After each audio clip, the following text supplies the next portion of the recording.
ನಟ ನಿರ್ದೇಶಕ ರಿಷಬ್ ಶೆಟ್ಟಿ ಸದ್ಯ ಕಾಂತಾರ 1 ಸಿನಿಮಾದ ಸಿದ್ಧತೆಯಲ್ಲಿದ್ದಾರೆ.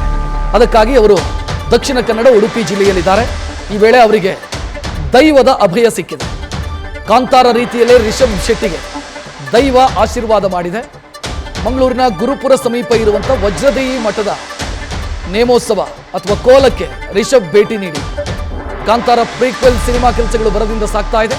ಈ ವೇಳೆ ರಿಷಬ್ಗೆ ದೈವ ನಾನಿದ್ದೀನಿ ಭಯ ಪಡಬೇಡ ಅನ್ನೋ ಅಭಯ ಕೊಟ್ಟಿದೆ. ಮೈಸಂದಾಯ ದೈವದ ನೇಮೋತ್ಸವದ ಸಂದರ್ಭದಲ್ಲಿ ರಿಷಬ್ ಶೆಟ್ಟಿ ಅಲ್ಲಿ ಭಾಗಿಯಾದರು. ಆ ಸಂದರ್ಭದಲ್ಲಿ ದೈವ ಪ್ರಸಾದ ಕೊಡುವ ವೇಳೆ ನಾನಿದ್ದೀನಿ ಭಯ ಪಡಬೇಡ ಅನ್ನೋ ಅಭಯ ಕೊಟ್ಟಿದೆ.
ನೋಡ್ತಾ ಇದ್ದೀರಿ ದೃಶ್ಯಗಳನ್ನ. ನಟ ನಿರ್ದೇಶಕ ರಿಷಬ್ ಶೆಟ್ಟಿ ಒಂದು ಕೋಲಕ್ಕೆ ಹೋಗಿದ್ರು, ಅಂದ್ರೆ ನೇಮೋತ್ಸವಕ್ಕೆ ಹೋಗಿದ್ರು. ವಜ್ರದೇಯಿ ಮಠದ ನೇಮೋತ್ಸವ, ಮೈಸಂದಾಯ ದೈವದ ನೇಮೋತ್ಸವ. ಅಲ್ಲಿ ದೈವ ಅವರಿಗೆ ಅಭಯ ಕೊಟ್ಟಿರೋದನ್ನ ನೋಡ್ತಾ ಇದ್ದಾರೆ. ತುಳುನಾಡ ನಂಬಿಕೆಯ ಪ್ರಕಾರ ದೈವ ದರ್ಶನದಲ್ಲಿದ್ದಂಥ ಸಂದರ್ಭದಲ್ಲಿ ಮಾತಾಡೋದಿಲ್ಲ, ಬದಲಾಗಿ ತನ್ನ ಆಂಗಿಕ ಸಂದೇಶವನ್ನ ಕೊಡುತ್ತೆ. ಇಲ್ಲೂ ಕೂಡ ಹಾಗೆ ನೀವು ನೋಡ್ತಾ ಇದ್ದೀರಿ, ಸಿಂಬಾಲಿಕ್ ಆಗಿ ಮಾತನಾಡುತ್ತೆ ದೈವ. ಅದರ ಅರ್ಥ ನಾನಿದ್ದೀನಿ, ಮುಂದುವರಿ, ನಿನ್ನ ಕೆಲಸದಲ್ಲಿ ಮುಂದುವರಿ ಅನ್ನುವಂಥ ಧೈರ್ಯ ತುಂಬುವಂಥ ಕೆಲಸ ಆಗಿದೆ ಇದು ಅಂತ ಅಲ್ಲಿ ನೇಮೋತ್ಸವದಲ್ಲಿ ಭಾಗಿಯಾದವರು ಹೇಳ್ತಾ ಇದ್ದಾರೆ. ತುಳುನಾಡ ನಂಬಿಕೆಯ ಪ್ರಕಾರ ಒಂದು ಕುಟುಂಬದ ನೇಮೋತ್ಸವ ಅಂತಾದ್ರೆ ಅಲ್ಲಿ ಒಂದು ವೇಳೆ ಕುಟುಂಬ ಸದಸ್ಯರು ಬಾರದೇ ಇದ್ರೆ, 3ನೇ ತಲೆಮಾರು 4ನೇ ತಲೆಮಾರು ಬಾರದೇ ಇದ್ರೆ ದೈವ ಕೇಳುತ್ತೆ ನನ್ನ ಕುಟುಂಬ ಸದಸ್ಯರು ಎಲ್ಲಿದ್ದಾರೆ ಅಂತ. ಇದೇ ರೀತಿ ಸಿಂಬಾಲಿಕ್ ಆಗಿ ದೈವ ಕೇಳುತ್ತೆ. ಇಲ್ಲೂ ಕೂಡ ರಿಷಬ್ ಶೆಟ್ಟಿ ಅವರಿಗೆ ತನ್ನ ಆಂಗಿಕ ಶೈಲಿಯ ಮುಖಾಂತರ ಧೈರ್ಯ ತುಂಬೋದು ಅಥವಾ ಅಭಯ ಕೊಟ್ಟಿರೋದನ್ನು ನೋಡ್ತಾ ಇದ್ದೀವಿ. ದೈವದ ಬೂಳ್ಯ ಅಂತ ಹೇಳ್ತಾರೆ, ಅಂದರೆ ಪ್ರಸಾದ ಸ್ವೀಕರಿಸೋದು. ಒಂಜಿರೆ ಬೂಳ್ಯ ಅಂದರೆ ಒಂದು ಎಲೆಯಲ್ಲಿ ಗಂಧವನ್ನ ಕೊಡಲಾಗುತ್ತೆ, ಅದನ್ನು ಸ್ವೀಕರಿಸಿದ್ದಾರೆ ರಿಷಬ್ ಶೆಟ್ಟಿ. ಅಲ್ಲಿನ ನಂಬಿಕೆಯ ಪ್ರಕಾರ ಏನೇ ಕೆಲಸ ಮಾಡೋದಿದ್ರು ಕೂಡ ದೈವದ ಮುಂದೆ ಬಂದು ಪರ್ಮಿಷನ್ ಕೇಳಿ, ಅನುಮತಿಯನ್ನ ಕೇಳಿ, ದೈವ ಆ ಅನುಮತಿಯನ್ನ ಕೊಟ್ಟರೆ ಆ ಕೆಲಸದಲ್ಲಿ ಮುಂದುವರಿದೆ. ಸೊ ಇಲ್ಲೂ ಕೂಡ ಹಾಗೆ ಮೈಸಂದಾಯ ದೈವ ರಿಷಬ್ ಶೆಟ್ಟಿ ಅವರಿಗೆ ಒಂದಿಷ್ಟು ಸೂಚನೆಗಳನ್ನ, ಅಭಯವನ್ನ ಕೊಟ್ಟಿರೋದನ್ನು ನೋಡ್ತಾ ಇದ್ದೀವಿ. ಹೆಚ್ಚಿನ ಡೀಟೇಲ್ ನೀಡೋದಕ್ಕೆ ನಮ್ಮ ಪ್ರತಿನಿಧಿ ಕಿರಣ್ ಫೋನ್ ಸಂಪರ್ಕದಲ್ಲಿ. ಕಿರಣ್, ಇಲ್ಲಿ ರಿಷಬ್ ಶೆಟ್ಟಿ ಅವರು ಕಾರಣ ಇದ್ದು ಬಂದಿರೋದಾ ಅಥವಾ ಆಹ್ವಾನ, ವಜ್ರದೇಯಿ ಮಠದ ಶ್ರೀಗಳ ಆಹ್ವಾನದ ಕಾರಣಕ್ಕಾಗಿ ಬಂದಿರೋದಾ? ಗುರುಪುರ ವಜ್ರದೇಹಿ ಮಠದ ದೈವ ಮೈಸಂದಾಯ ದೈವದ ನೇಮ ನಡೀತಾ ಇತ್ತು. ಈ ಸಂದರ್ಭದಲ್ಲಿ ರಿಷಬ್ ಶೆಟ್ಟಿ ಭೇಟಿ ನೀಡಿದ್ರು ಮತ್ತೆ ದೈವದ ಅಭಯ ಕೂಡ ಪಡೆದಿದ್ದಾರೆ.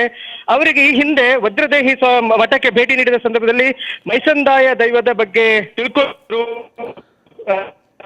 ಸ್ವಾಮಿ ಅಸಲೆಯಲ್ಲಿ ರಾಜಶೇಖರಾನಂದ ಸ್ವಾಮೀಜಿಯವರು ಅವರಿಗೆ ಆಹ್ವಾನ ನೀಡಿದ್ರು. ಈ ಹಿನ್ನೆಲೆಯಲ್ಲಿ ಅವರು ಭೇಟಿ ನೀಡಿ ನಿನ್ನೆ ರಾತ್ರಿ ಒಂದು 10 ಸುಮಾರಿಗೆ ಅವರು ಭೇಟಿ ನೀಡಿ ಅಲ್ಲಿ ಮೈಸಂದಾಯ ದೈವದ ಕೋಲ ಅಥವಾ ನೇಮವನ್ನ ವೀಕ್ಷಿಸಿದ್ದಾರೆ. ಮತ್ತೆ ದೈವ ಅಭಯ ಕೂಡ ನೀಡಿದೆ.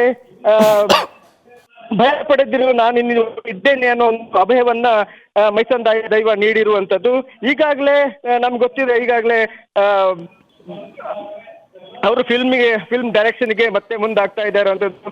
ಕಾಂತಾರ 1 ಸ್ಟಾರ್ಟ್ ಮಾಡುವಂತಹ ಹಂತದಲ್ಲಿದ್ದಾರೆ. ಈಗಾಗಲೇ ಸ್ಟಾರ್ಟ್ ಆಗಿದೆ ಅನ್ನೋ ಅನ್ಕೊಂಡಿದ್ದೀನಿ. ಈ ಸಂದರ್ಭದಲ್ಲಿ ದೈವದ ಒಂದು ಅಭಯ ತುಂಬಾ ಅವರಿಗೆ ಪ್ರೋತ್ಸಾಹ ನೀಡಿದೆ ಮತ್ತೆ ಉತ್ಸಾಹ ಕೂಡ ಹೆಚ್ಚಿಸಿದೆ ಅನ್ನೋ ಒಂದು ಮಾತನ್ನು ಕೂಡ ಅವರು ಹೇಳಿದ್ದಾರೆ. ರಕ್ಷಿತ್, ಧನ್ಯವಾದ ಕಿರಣ್ ಮಾಹಿತಿಗೆ.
ನ್ಯೂಸ್ ಫಸ್ಟ್ ನಿರ್ಭೀತಿಯಿಂದ ನಿಮ್ಮ ಪರವಾಗಿ.